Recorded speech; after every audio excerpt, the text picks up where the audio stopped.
Hello, today we would be doing our textbook Flamingo, and from that the prose part of it, and from the prose part we would be doing chapter number 2, Lost Spring by Anise Young.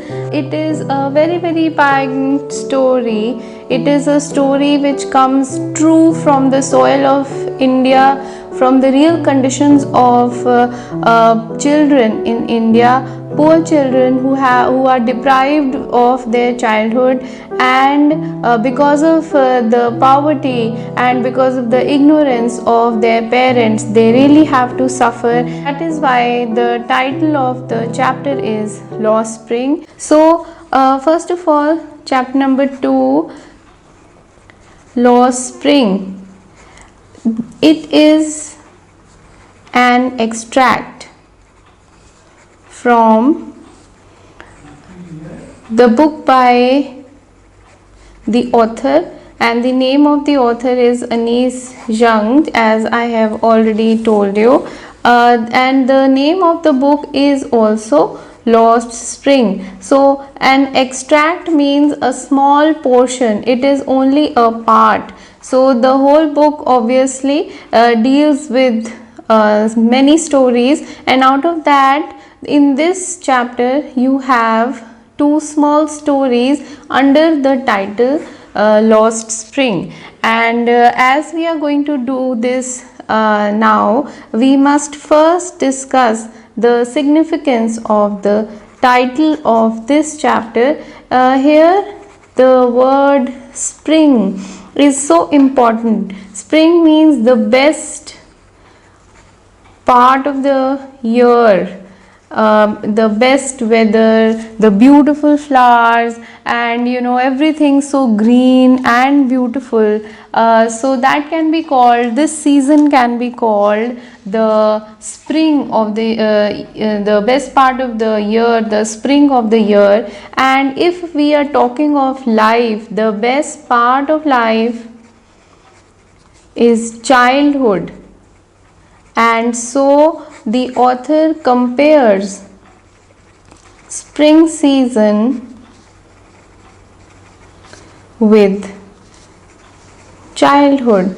And if you have understood the meaning of spring, you would definitely understand the meaning of lost spring, because here she is talking of childhood which has been lost, and it has been lost partially due to poverty, due to impoverishment of the conditions in which children live. Because we are talking of spring, we are talking of children, so the childhood of so many children is lost because they have to work, they cannot enjoy their life, they cannot go to school, take education and live like children should live. So this is the significance of the title, The Lost Spring. And as we move on with the story, you must remember that the author clearly divides this story into two sub stories, and since there are two sub stories, there are two protagonists also, two main characters. And the first story has the character of Sahib, and the other story has the character of Mukesh, and both of them are children. So two young boys and two different stories, but it is under the same heading because both the children are from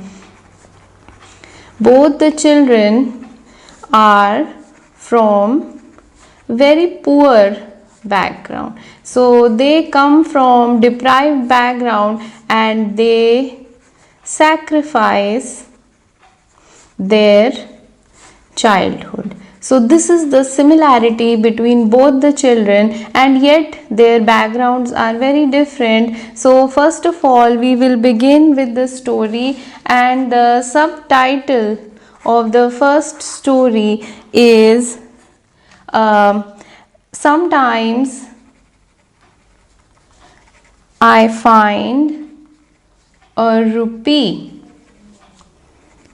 in the garbage. So this is the subtitle of the first story, and as the subtitle would tell us, we are dealing with a rag picker. Who is a rag picker? A person who collects garbage and finds things which are of use to him, so that he or she can sell that stuff and earn whatever little money can be earned. So it is a livelihood for so many poor children, so many poor people. And this is a story of a rag picker whose name is Sahib. He is a young boy, and the author meets him when he is out collecting garbage along with other boys. So the author, who is a lady, the author meets him. She sees him so many times around collecting garbage, and many other boys of his age are also with him at that time, and she has seen him so many times that she starts talking to these boys, trying to know their background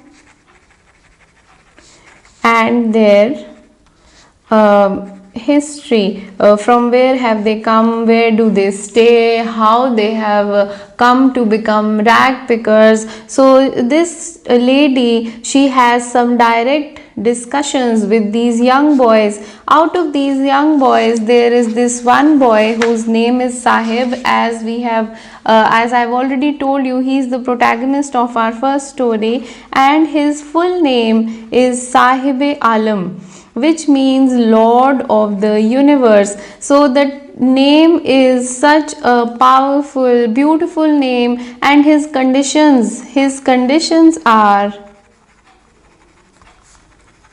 absolutely opposite. So he has a name which is fit for a king, and unfortunately his destiny is not that of a king. He is like a poor beggar, because he is scouring through garbage just to earn a few rupees. His background, what is his background and that of the other children? That they are children of Bangladeshi refugees. They are children of Bangladeshi refugees who had come to India and then settled here and stayed back illegally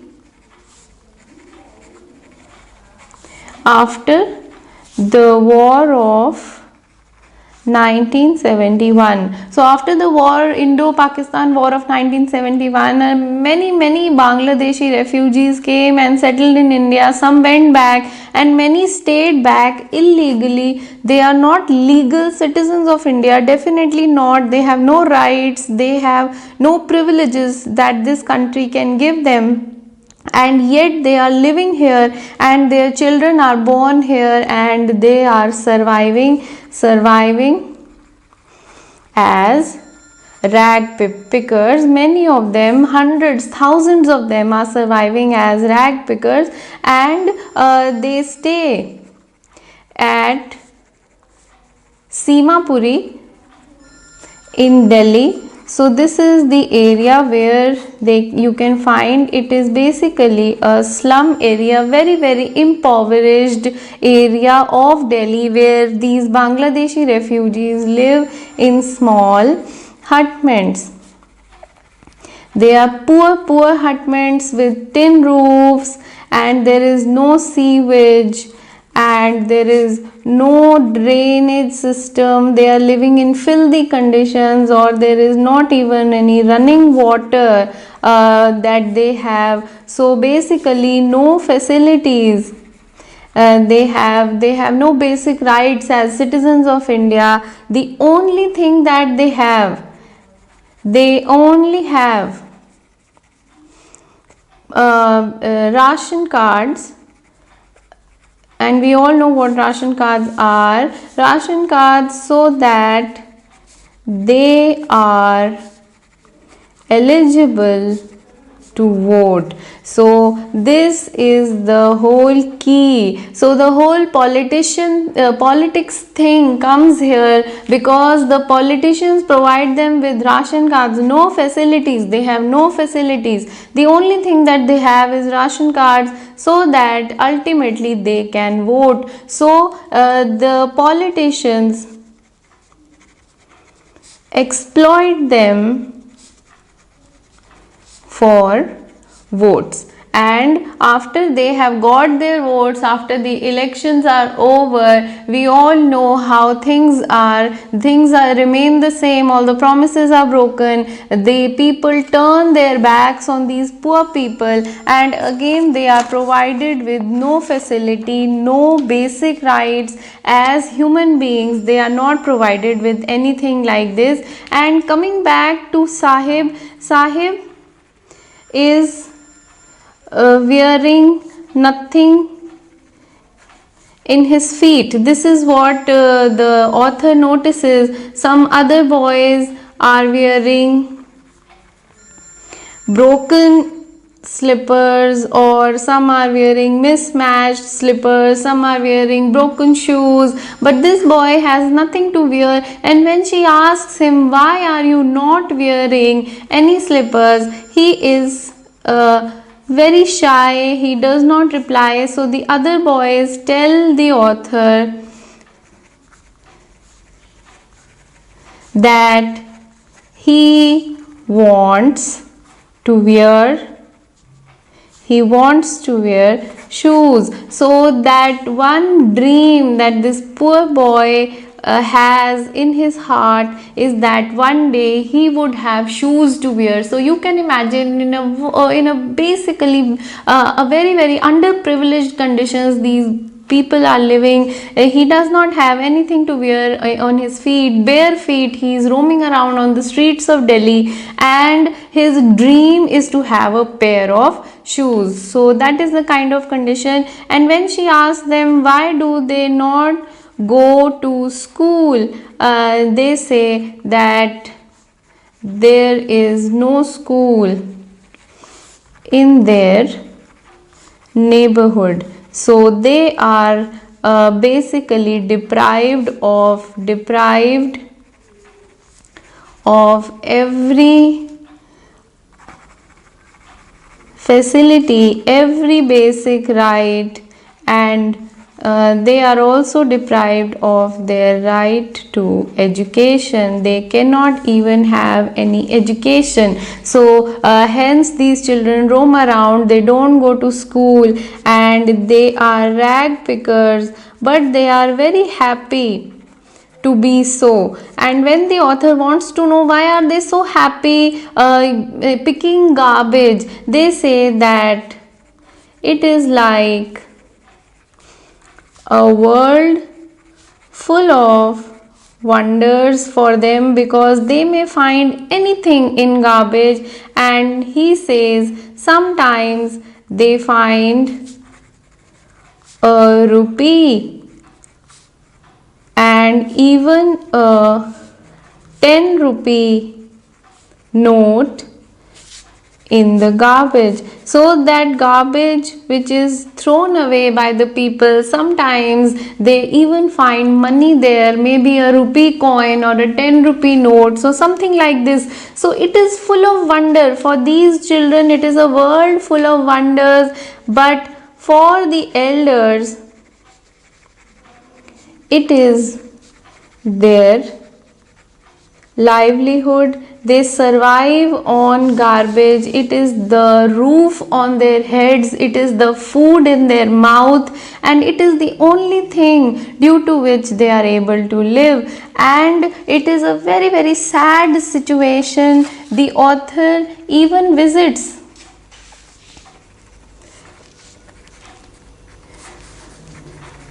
their slum, and she is astonished at the poverty that surrounds them. So they are living in poor conditions, and yet this boy dreams of a pair of shoes and one day being able to play tennis. So from where has this tennis come? Now it is something that even the reader thinks, how come the author is talking of tennis? Because you can't imagine a poor boy like that being attracted to a game like tennis. It is because she has seen Sahib roaming around the tennis court of the area. So he is seen roaming around the tennis court of the area, looking longingly at the children who are privileged children, rich children who are playing there, and his eyes tell her that even he wants to play tennis. So apart from owning a pair of shoes, he would also like to play tennis. And one day she sees Sahib happily wearing a pair of old tennis shoes that somebody had given him because there was a hole in one of them. So they are a pair of discarded shoes. A rich boy does not want them because there is a hole in one of the shoes, and this poor boy, he is so happy because those thrown away shoes, those discarded shoes are his dream. He always wished to have a pair of shoes, and finally he has got a pair of shoes. She spots Sahib one day carrying a kettle of tea, and then she comes to know that he had started working at a tea stall for rupees 800 a month. So this boy started working for a tea stall now, but the author feels that now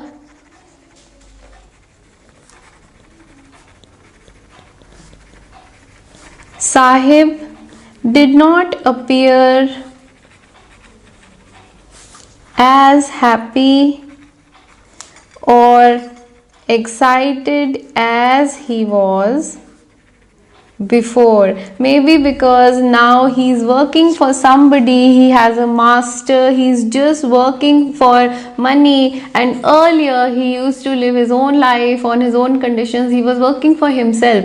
But it is a fate of this poor boy, because he has to earn money. He just can't live a free life, he just can't go to school, he can't live life with basic necessities which are fulfilled. So that is one story of Sahib-e-Alam, who is a rag picker in Delhi. So now we come to the second story, and under the title of The Lost Spring, the subtitle of this story is I Want to Drive a Car. So again it is a story, as I have told you, the protagonist is Mukesh, and again it is a story of a child who is deprived of the happiness and the freedom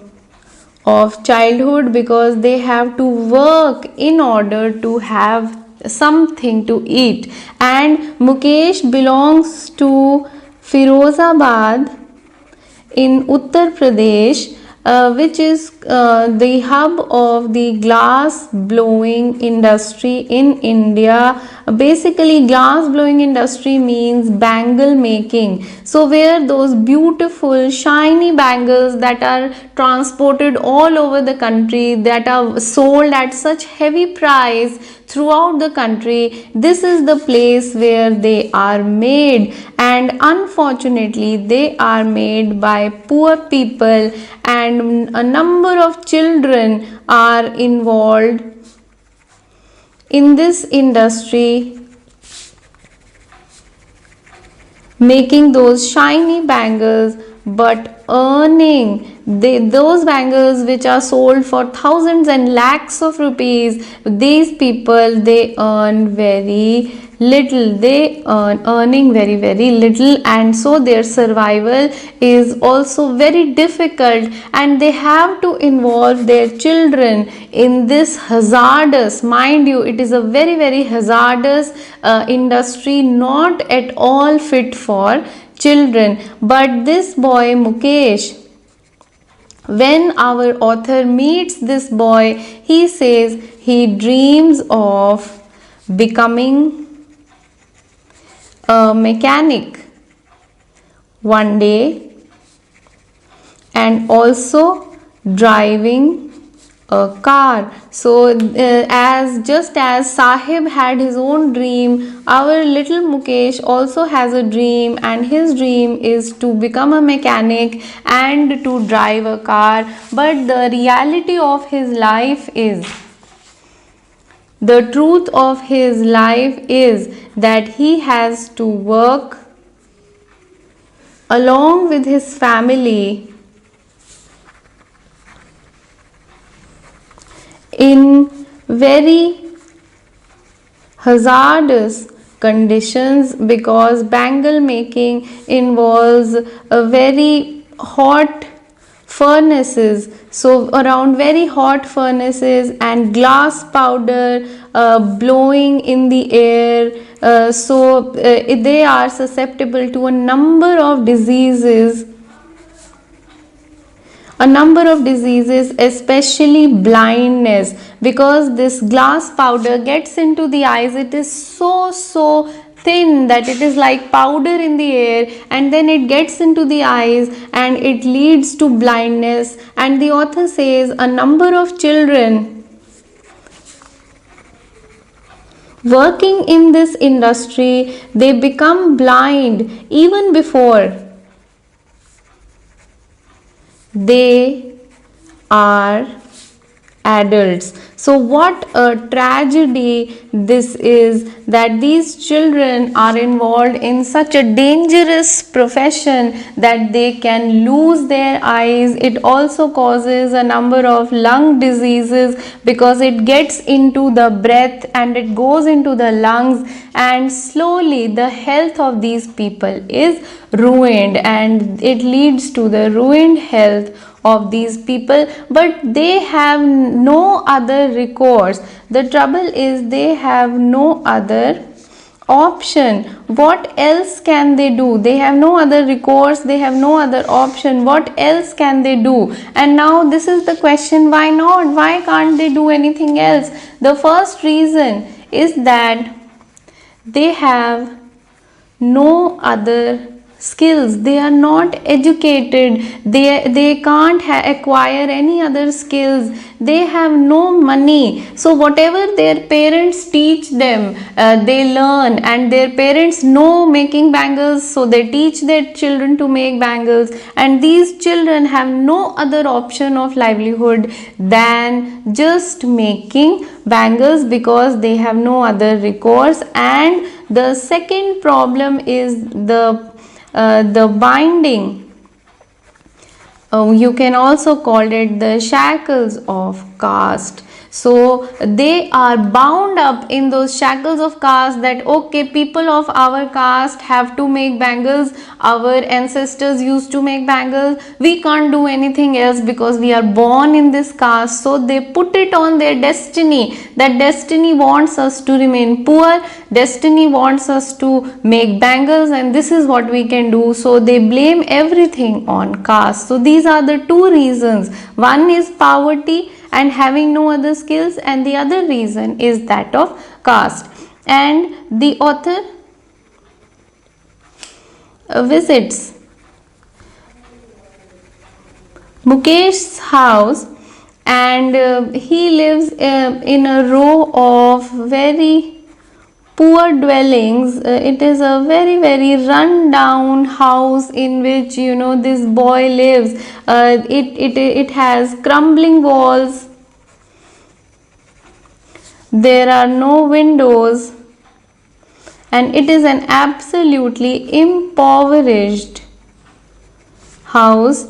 And his family, the family of Mukesh, consists of his old grandmother, because his grandfather had died. He was also in the same industry, bangle making, and he had died. His old grandmother is there, his father is there, his elder brother and his wife. So the elder brother and the elder brother's wife and the wife of his elder brother, the author notices that she is a young girl, very young girl. Maybe she is of the same age as Mukesh, and in that young age she has to bear the responsibility of the whole family. She is, in a veil. Her head is covered, and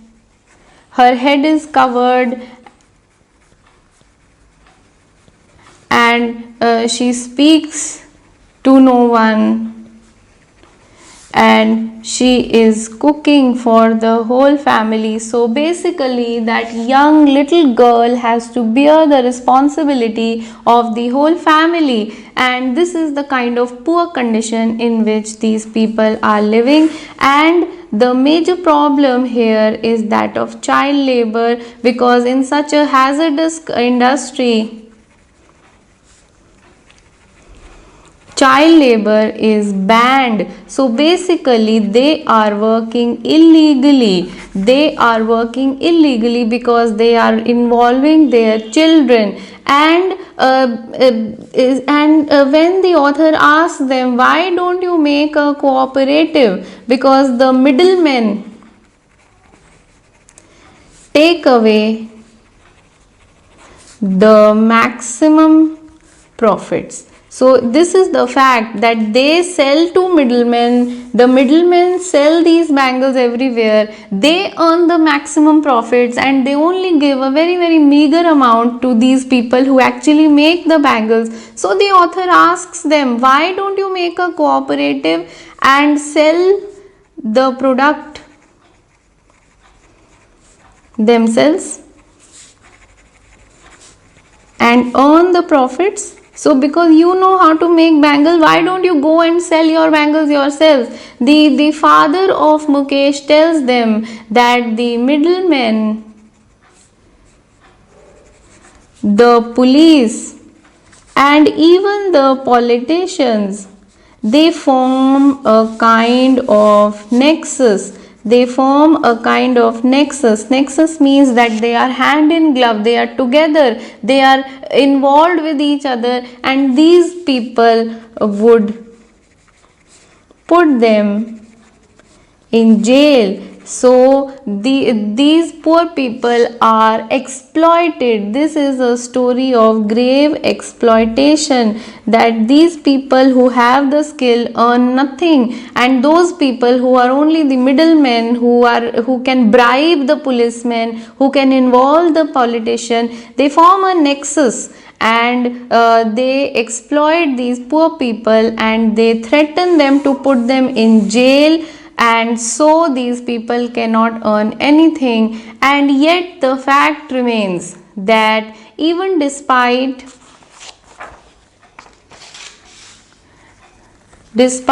these poor and unfortunate conditions, the boys like Mukesh and Sahib Dare to dream. Their dreams are not lost.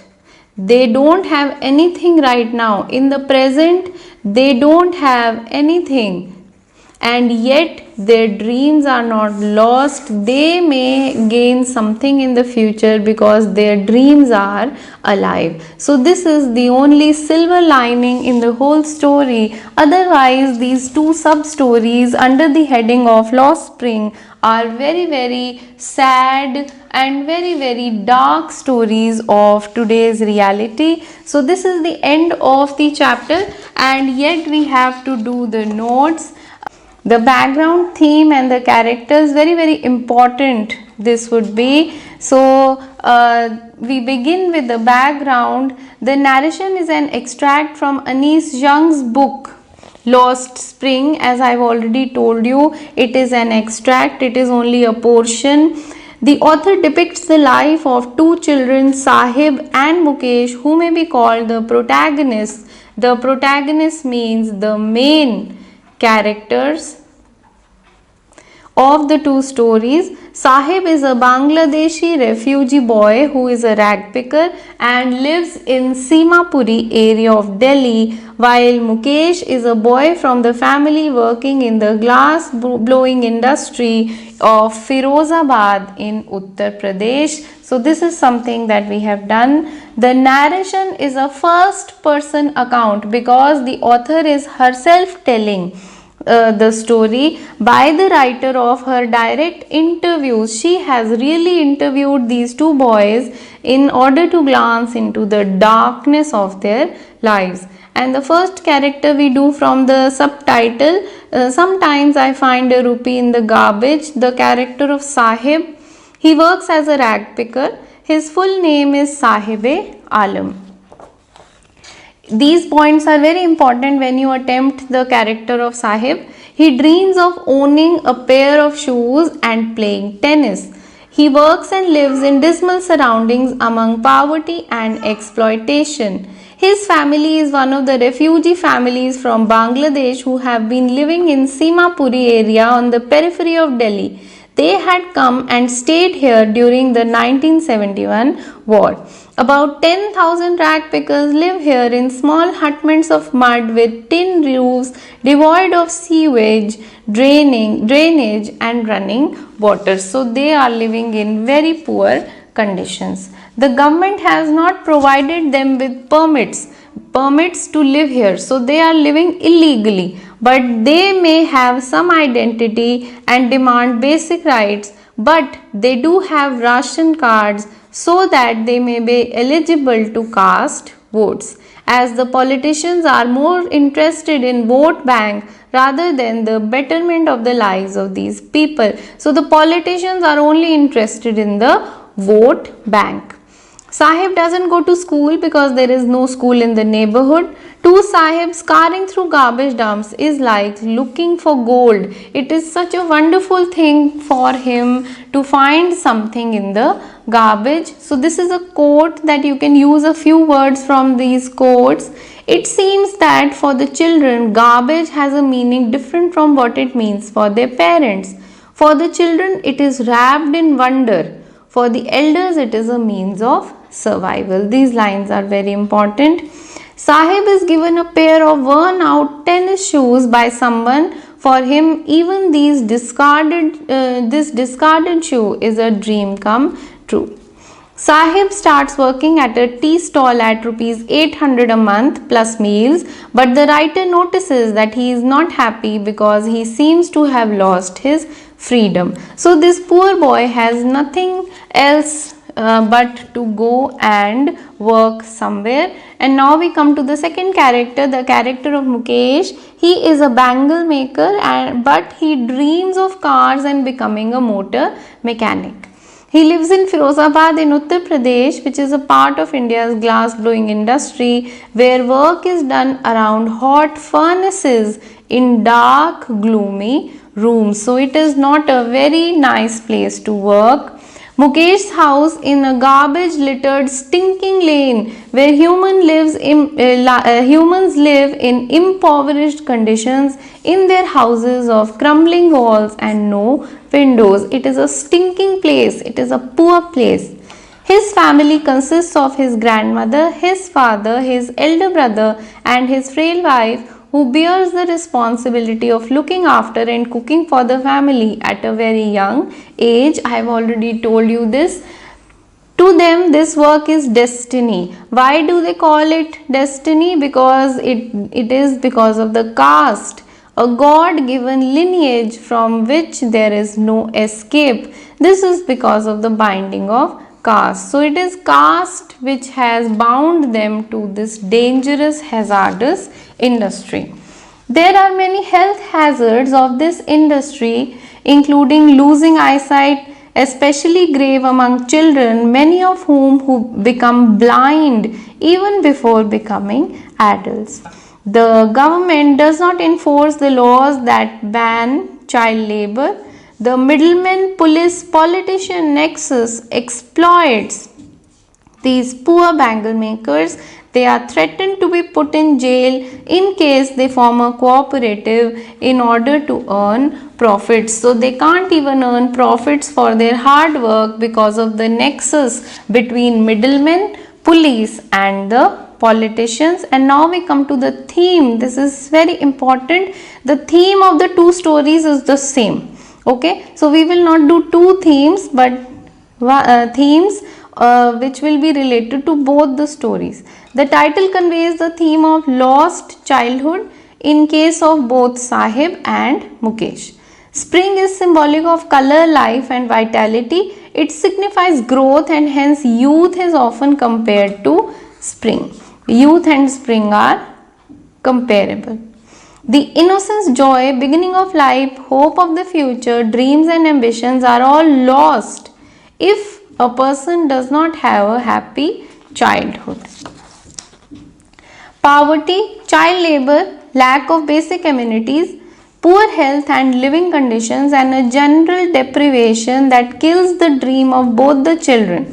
This results in their childhood being lost. So these things are common to both the stories. For Sahib and Mukesh, poverty, child labor, everything is the same. Politicians, policemen and bureaucrats, which means rich and powerful people, exploit the poor for their selfish gains.